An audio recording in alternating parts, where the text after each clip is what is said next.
Hello, everyone, and welcome. I am Kalisha Jackson, Lead Fair Housing Specialist with ICF. Today, I am thrilled to feature an interview with a remarkable leader whose dedication and vision have left an impactful mark on the housing industry. That is Associate Deputy Assistant Secretary Terry Carr. Join us as we explore her reflections on leadership, housing counseling initiatives she has spearheaded, the mentors who have influenced her, and the evolving landscape of the housing industry through the lens of someone who have not only witnessed change, but has actively contributed to it. Welcome, Associate Deputy Assistant Secretary Carr. Thank you so much for taking the time out of your busy schedule to be here with us today. I'm so happy to have you. Thank you. I'm happy to be here too. Awesome. I definitely want to get started with our conversation today towards the beginning of your career so our viewers can get a chance to get to know you a little bit more. I'm very interested in knowing about what inspired you to pursue a career in the housing industry.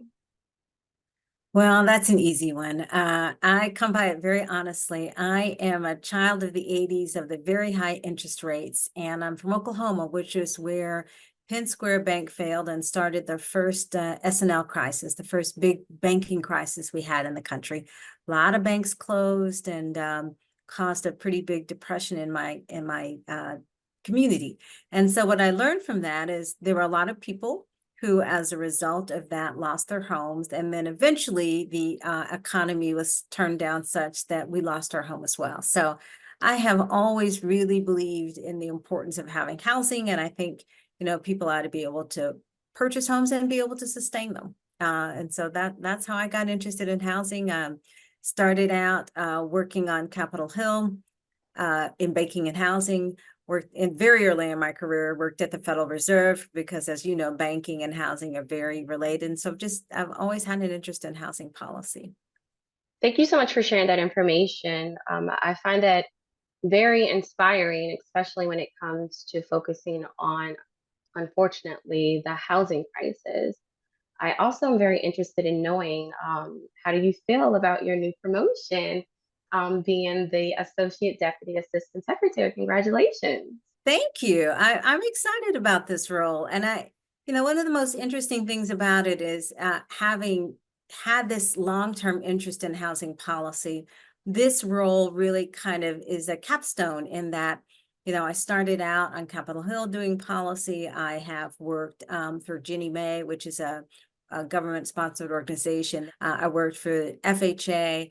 And in those ways, I was looking at housing from the perspective of how it's financed, right? From the perspective of lending and what's the machinery behind making sure that when you walk into a bank, you can actually get a mortgage.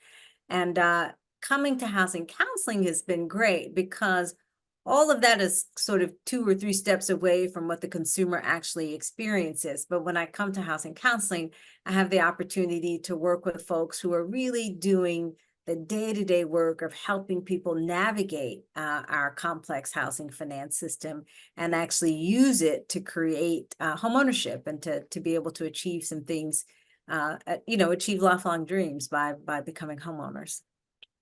You have such a rich background in housing. I'm sure that comes very natural to you when you transitioned into the Office of Housing Counseling. And also, I know it probably benefits you a lot in your new role. I'm very interested in knowing how have you navigated the complexities of your new position as being the Associate Deputy Assistant Secretary? It's a great role. And the first thing I would say is my background is very helpful because I understand all of the stakeholders in the housing finance system. And I understand how the mortgage is created and how it gets to the consumer. And so that makes a big difference. Just having that environmental knowledge about how this all works is very helpful. Prioritizing is really important, right? Knowing what's important and not sort of getting lost in the forest for the trees. The most important thing, obviously, is to work closely with your leaders, right? So prioritizing good communication between all of the folks who work in the Office of Housing Counseling. I'm very interested in knowing about your career journey and how have you seen the field of housing counseling evolve since you've been involved in housing counseling? Well, housing counseling has changed a lot. And I think the biggest changes that I've seen really start back in 2008, where it became very clear that the lending industry needed help in navigating the crisis. And housing counselors really stepped in to help the process of modifying mortgages. I think that was a really important lesson that we learned in 2008, and one that I think counselors taught a lot of people, a lot of different parts of the industry. I think another significant change in the industry has been certification. And so the idea that housing counselors are now examined to ensure that they understand a body of knowledge that's designed to really help consumers get through the homeownership process. Since you're so excited about all these new changes that are coming, I'm very excited in knowing about any special initiatives or changes that you've championed to address the evolving world of housing counseling. So, we in October published a rule called Modernizing the Delivery of Housing Counseling.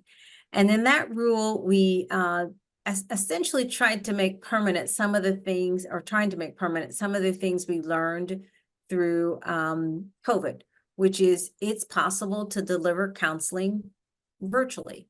You can deliver effective counseling virtually. And so, what we're trying to do is make it easier for agencies to offer counseling and make it easier for working people to access it. One of the biggest things about virtual counseling is because you don't have to leave your home, those who want to engage in it have a lot more flexibility and a lot more opportunity to do so. Another thing that I'm really proud of is last year we launched a campaign called Let's Make Home the Goal. And the purpose of that campaign is really just to make sure that people, particularly millennials, people in that home buying range, we kind of think of housing counseling as one of the nation's best kept secrets. I wish I had known when I was looking for my house. The fact, right, that I could go to someone who could help me navigate that process and help me understand what to look for and what not to look for when I was selecting a mortgage product. We are very excited about that campaign, and we're going to launch phase 2 this year. Could you reflect on how mentors have played a role in shaping your career journey, particularly in the newly found role as the Associate Deputy Assistant Secretary?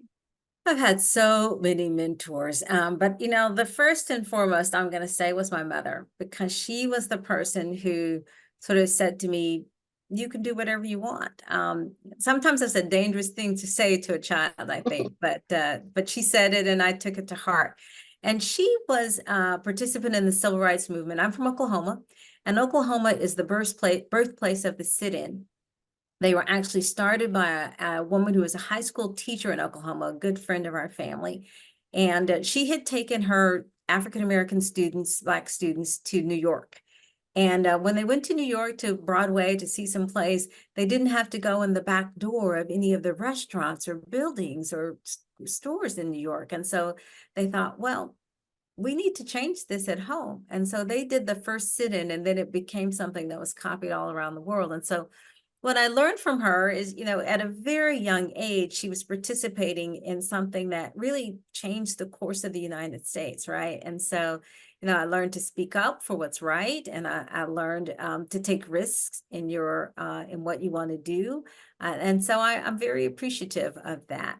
So I'm really interested in knowing, can you share a little bit about any pivotal moments or mentorship that you felt like you were significantly influenced your approach with your leadership style within the housing counseling landscape? Pivotal moments in my career. 2008, that crisis was a pivotal moment. And I was at Ginnie Mae at the time. And, every day we were wondering if a major servicer would go bankrupt, right? I would just say that at Ginnie Mae and in HUD, there really was extraordinary leadership at the time. The kind of attention that was being paid on a daily, hourly, sometimes 24-hour basis to what was happening in the markets and the potential implications for people was pretty impressive. And I was relatively new to the federal government at the time.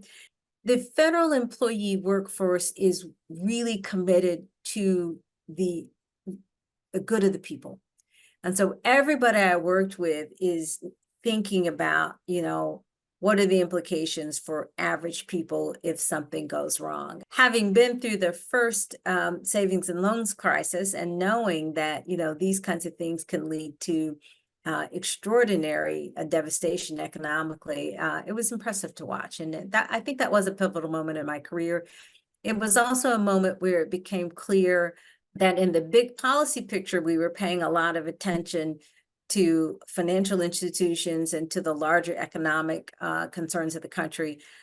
Sometimes it did feel as if individual homeowners and the problems that individual people were facing didn't get as much attention as it needed. And that's probably is one of the reasons that from that point, at some point, I wanted to do something that was more directly related to consumers. I was a HUD certified housing counselor during that crisis of 2008. And I really do believe that the leadership at that time, in relationship to HUD and Office of Housing Counseling and Julie May, Treasury, they were really looking out for the individual homeowner because of all the different programs that That's were true. placed to assist so many people, um, down to streamline modifications to cash for keys. There were so Yeah, many different yeah, programs that were created so quickly, yep, that it was impressive to see and to yep, know that you got to witness that and you got to experience it. And now you're working in the Office of Housing Counseling. It's good. You're going to bring so much value to your position in the Office of Housing Counseling that I'm so excited that you're there. I do have one last question. okay. Can you share some insights into how your personal experiences and values shape your perspective as a leader in the Office of Housing Counseling? And I know you've shared a lot of personal things already, and I just couldn't just let this moment, pass by without asking about your personal experiences and values that shape your career. Sometimes there's an idea in the workplace that, you shouldn't take things personally. And I've heard some women leaders say it's always personal. And I think when you really care about what you do and you're passionate about it, it does feel personal. And so I think probably that's one of the insights I bring to the table, that none of us are robots and none of us are kind of, we all have personalities and feelings and care deeply about what we do and want to make a difference. And so when you are working with others, then that's got to be one of the things that you lead with, right? You've got to lead with that. Well, thank you so much, Associate Deputy Assistant Secretary Carr, for you sharing your inspiring housing journey as you started your career and most recently in the Office of Housing Counseling. We definitely look forward to your continuing positive impact in promoting effective housing counseling in housing counseling initiatives. Lastly, and certainly not least, I would like to thank the Housing Counseling Today viewers. Thank you. It's been a pleasure talking to you. You too.